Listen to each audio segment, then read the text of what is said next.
Good evening, friends. Today we are going to discuss about conversion from Hinduism to Christianity. Recent Supreme Court verdict. చాలామంది ఏమనుకుంటున్నారంటే supreme court judgement is the final అనుకుంటున్నారు. కానీ supreme court is not a supreme, Indian constitution is the supreme. ఎందుకంటే డెమోక్రసీలో ప్రజలే ప్రభువులు. ఈరోజు annihilation of caste doctor BR Ambedkar garu 1936లోనే కులాల నిర్మూలన జరగాలి అని చెప్పాడు. ఇప్పటి వరకు అలాగే కులాలు కొనసాగుతూ ఉన్నాయి. Schedule caste and schedule tribes prevention of atrocity act 1989లో వచ్చింది. కానీ ప్రెసిడెన్షియల్ ఆర్డర్ 1950లో షెడ్యూల్ క్యాస్ట్ వాళ్ళకు మాత్రమే రిజర్వేషన్ బెనిఫిట్స్ ఉంటాయని చెప్పి 1950లో వచ్చింది, హిందూస్లో ఉన్న వాళ్ళకి. కానీ 1955 ఆర్ 56లో సిక్కులకు వచ్చింది, మజాబ్ సిక్స్, రామ్దాసియన్ సిక్స్ అనే వాళ్ళకి వచ్చింది. 1990లో బుద్ధిజం కన్వర్షన్ అయినా కూడా ఎస్సీ ఎస్టీ స్టేటస్ ఉంటుందని చెప్పి 1990 విపి సింగ్ గారు ప్రైమ్ మినిస్టర్గా ఉన్నప్పుడు ఆ మండల్ కమిషన్ కానీ ఇలాంటి ల్యాండ్మార్క్ మనకి ఎస్సీ ఎస్టీ బీసీకి అనుకూలమైన నిర్ణయాలన్నీ 1990స్లో వచ్చాయి. Posthumously awarded by Bharat Ratna doctor BR Ambedkar కూడా అప్పుడే భారతరత్న ఇవ్వడం జరిగింది పోస్టమస్లీ 1990స్లో. మనం ఎందుకు ఈ అంశాలు డిస్కస్ చేస్తున్నామంటే, ఒక వ్యక్తి షెడ్యూల్ క్యాస్ట్గా పుట్టిన వ్యక్తి మాలో మాదిగా ఎవరైనా కానీ సచ్చే వరకు ఆ క్యాస్ట్ అలాగే ఉంటుంది. ఏ మతంలోకి మారినా కూడా కులం అనేది పోకోకుండా ఈ భారతదేశంలో ఒక దుర్మార్గమైనటువంటి నిచ్చెన మెట్ల కుల వ్యవస్థ ఉన్నంతకాలం ఈ కులం అనేది మనల్ని విడిచిపెట్టిపోదు. మనం చేస్తున్నటువంటి పనులు కానీ మనల్ని నీచంగా నికృష్టంగా ఈ సమాజం వెలివేయబడిన వాళ్ళగా ఉండాలి అని ఈ సుప్రీంకోర్టు కూడా కోరుకుంటా ఉంది. క్రిస్టియన్గా మారినంత మాత్రాన ఆయనకి ఏమైనా సోషల్ స్టేటస్ ఏమైనా ఎక్కడ లేనటువంటి సోషల్ స్టిగ్మా అంతా వెళ్ళిపోతుందా? పోనీ ఆయన రీకన్వర్షన్ అయినాడు అనుకోండి, అదే క్రిస్టియన్ నుంచి మళ్ళీ రీకన్వర్షన్, ఏది అన్ఇంపిచబుల్ ఎవిడెన్స్ కానీ క్రెడిబుల్ ఎవిడెన్స్ కానీ ఉంది అనే రీకన్వర్షన్ అయితే తప్ప ఆయన ఎస్సీ స్టేటస్ ఇవ్వము. Completely renunciation of the Christianity ఉంటే తప్ప ఇవ్వలేము అని చెప్పి రీసెంట్గా సుప్రీంకోర్టు జడ్జిమెంట్ ఇచ్చింది. నేను రీకన్వర్ట్ అవుతాను, నేను క్రిస్టియన్ నుంచి మళ్ళీ హిందూయిజంలోకి వస్తానని చెప్తే నన్ను ఏదో ఒక బ్రాహ్మణ్ కులంలోనో ఒక రెడ్డి కులంలోనే ఉంచగలుగుతుందా ఈ హిందూ సమాజం? ఎక్కడ ఏ స్పేర్లో ఉంచుతుంది ఈ కుల వ్యవస్థ, ఈ నిచ్చెన మెట్ల కుల వ్యవస్థ? ఎక్కడ ఉండే వాళ్ళు అక్కడే ఉండాలని చెప్పి చెప్తుంది రీకన్వర్షన్ ఎంత మాత్రాన. అందుకే ఆర్టికల్ 15 మనకి ఏ విధంగా అయితే మనకి guaranteed by the irrespective of caste, creed, religion, race అవన్నీ లేకోకుండా అందరినీ సమానంగా చూడాలి అని చెప్పేటువంటి article 14 of the Indian constitution, equality before law, equal protection of law. ఎక్కడ ఈక్వల్ ప్రొటెక్షన్ ఉంది? దళితులుగా ఉన్న వ్యక్తిని సమానంగా చూసేటువంటి వ్యవస్థ ఉందా ఈరోజు క్రిస్టియన్ లేకపోయినంత మాత్రాన? అరే, హిందూయిజంలో సమానత్వం లేదు. ఈవెన్ రెడ్డి కమ్మ అయినా కూడా ఈ అర్చక వృత్తి లేదు, దేవాలయంలో గర్భగుళ్ళే ప్రవేశం లేదు. ఇంత డిస్పారిటీ, ఇంత డిస్క్రిమినేషను, ఇంత సోషల్ ఇన్ఈక్వాలిటీ ఉన్నటువంటి ఈ మతంలో నేను ఎందుకుంటాను? అక్కడ చర్చిలో నన్ను వెల్కమ్ చెప్తా ఉన్నారు, వాళ్ళతో సమానంగా నేను కూర్చోగలుగుతున్నాను, కింద అయినా పైన ఎక్కడైనా కూర్చోగలుగుతాను, లోపలికి రాణిస్తున్నారు అని చెప్పే ఈ సోషల్ డిస్క్రిమినేషన్ భరించలేకో క్రిస్టియన్ మతంలోకి వెళ్ళింటాడు. ఆ వ్యక్తిని పట్టుకొని ఈ సుప్రీంకోర్టులో లేదు నువ్వు అక్కడే ఉండాలి, నువ్వు ఏది చెప్తే అదే భరించాల్సిందే ఇదే అని చెప్పి ప్రెసిడెన్షియల్ ఆర్డర్ 1950స్లో వచ్చింది. కాలానుగుణంగా మార్పులు వస్తున్నాయి. ఇప్పుడు 2022లో under the chairmanship of former chief justice of India KG Balakrishnan ఆధ్వర్యంలో ఒక కమిటీ వేసింది దళిత క్రిస్టియన్లు ఐడెంటిఫై చేయమని చెప్పి. వాళ్ళకు ఉన్నటువంటి సోషల్ స్టిగ్మా చూడమండి, వాళ్ళకు ఉన్నటువంటి social economic condition, current historical situation ఏం చెప్పి ఒక నేషన్ వైడ్ ఒక కమిటీ వేసి దానికి ఒక 1 ఇయర్లో రిపోర్ట్ ఇవ్వమని చెప్తే 2022లో 4 ఇయర్స్ అయింది, ఇంతవరకు there is not submitted report.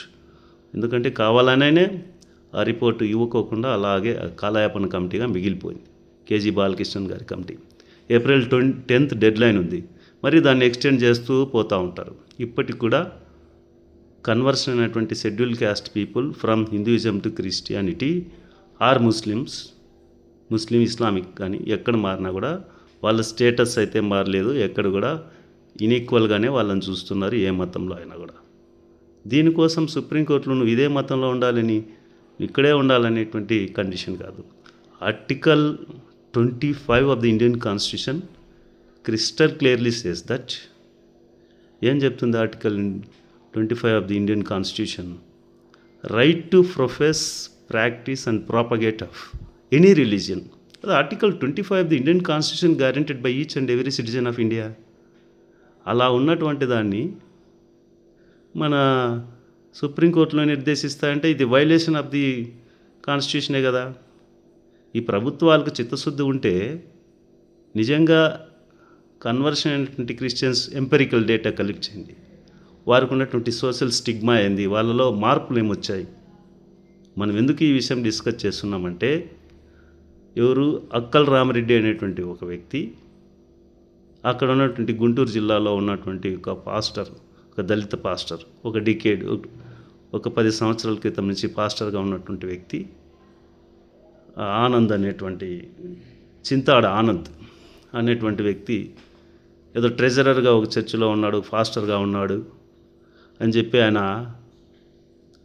కుటుంబాన్ని ఈ అక్కల్ రామరెడ్డి అనేటువంటి వ్యక్తి చాలా దారుణంగా కొడితే, చాలా హింసిస్తే ఆ వ్యక్తి ఎఫ్ఐఆర్ రిజిస్టర్ చేస్తే దళితుడని చెప్పి దాన్ని ఏపీ హైకోర్టు దాన్ని క్వాష్ చేసింది.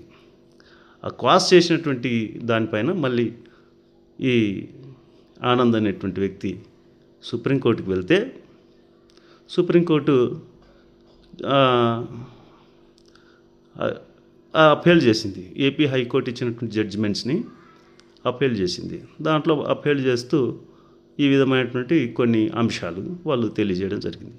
ఇప్పుడు what we are going to discuss about in the present scenario, చాలా సంవత్సరాల నుంచి పేద బడుగు బలహీన వర్గాల ప్రజల యొక్క ఆకాంక్షలు నెరవేర్చడంలో ప్రభుత్వాలు విఫలమైనప్పుడు ఎన్నో సంస్థలు, ఏవో విధంగా క్రిస్టియన్ ఆర్గనైజేషన్స్ నేటికి కూడా కోస్తా జిల్లాలన్నింటిలో కూడా, కేరళలో కానీ తమిళనాడులో కానీ క్రిస్టియన్ వల్లనే బెనిఫిట్ అయినారు. Majority of the Dalit people they are benefited from the Christianity. ఎందుకు? వాళ్ళు స్కూల్స్ కట్టించారు, హాస్పిటల్స్ కట్టించారు, ఈక్వల్గా ట్రీట్ చేశారు, ఫైనాన్షియల్గా కొంతమంది డెవలప్ అయింటారు క్రిస్టియానిటీలో. అయితే క్రిస్టియానిటీ డెవలప్ అయినంత మాత్రం వాళ్ళు దళితులుగానే చూడబడుతున్నారు కదా. Where they are born and brought up from the Dalit people అనే కదా. అక్కడ మనం వచ్చినా కూడా ఆర్థిక స్థితిగతులు మారినప్పటికీ కూడా వాళ్ళని దళితులుగా చూస్తున్నారు. ఐఏఎస్లు అయినా, పివి సునీల్ కుమార్ గారు ఐఏఎస్ అయినా, ఆర్ఎస్ ప్రవీణ్ కుమార్ గారు ఐపీఎస్ అయినా, లేకుంటే PV Sunil Kumar IPS, RS Praveen Kumar IPS అయినా కూడా వాళ్ళ స్టేటస్ని దళితులుగానే చూస్తుంది కదా ఈ సమాజం. వాళ్ళు ఏ స్థాయిలో ఉన్నా కూడా అటువంటి ఐపీఎస్ ఆఫీసర్ని కూడా వేధిస్తున్నటువంటి ఈ సమాజంలో మరి ఇంత క్లిస్టర్ క్లియర్గా ఒక వ్యక్తి, ఒక పొలిటీషియన్ రఘురామ కృష్ణంరాజు అనేటువంటి వ్యక్తి ఆయన ఒక అప్పర్ క్యాస్ట్ కమ్యూనిటీ పర్సన్, వాళ్ళని వేధిస్తున్నాడు. ఒక పొలిటికల్గా ఎలెక్ట్ అయినటువంటి వ్యక్తి ఇంత క్లిస్టర్ క్లియర్గా ఒక అడ్మినిస్ట్రేటివ్ సర్వీస్లో ఉన్నటువంటి ఒక బ్యూరోక్రాట్లకే వేధింపులు జరుగుతూ ఉంటే మారుమూల ప్రజల్లో ఇంకెంత దౌర్భాగ్యమైనటువంటి పరిస్థితులు ఉంటాయో ఒకసారి గమనించాల్సిందిగా నేను మన ప్రజలను విజ్ఞప్తి చేస్తున్నా. ఇది సుప్రీంకోర్టు జడ్జిమెంట్తోనే అయిపోయింది అనుకోవడానికి లేదు. ఎందుకంటే national wide social, economical and cultural backwardness ఎలాగ ఉంది, schedule caste people those who are converted from Hinduism to Christianity అని ఒక రిపోర్ట్ సబ్మిట్ చేయాల్సినటువంటి అవసరం ఉంది. అప్పుడు మార్పులు రావచ్చు. ఎందుకు మార్పులు రాకూడదు? ఇదే ఫైనల్, ఇంకా కాన్స్టిట్యూషన్ బెంచ్కి పోవచ్చు. ఇదంతా అయిపోయిందని మనం ఎవరు బాధపడాల్సిన అవసరం లేదు.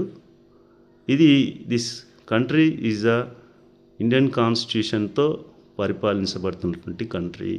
రాజ్యాంగబద్ధంగా ఏదైనా ఉండాలి.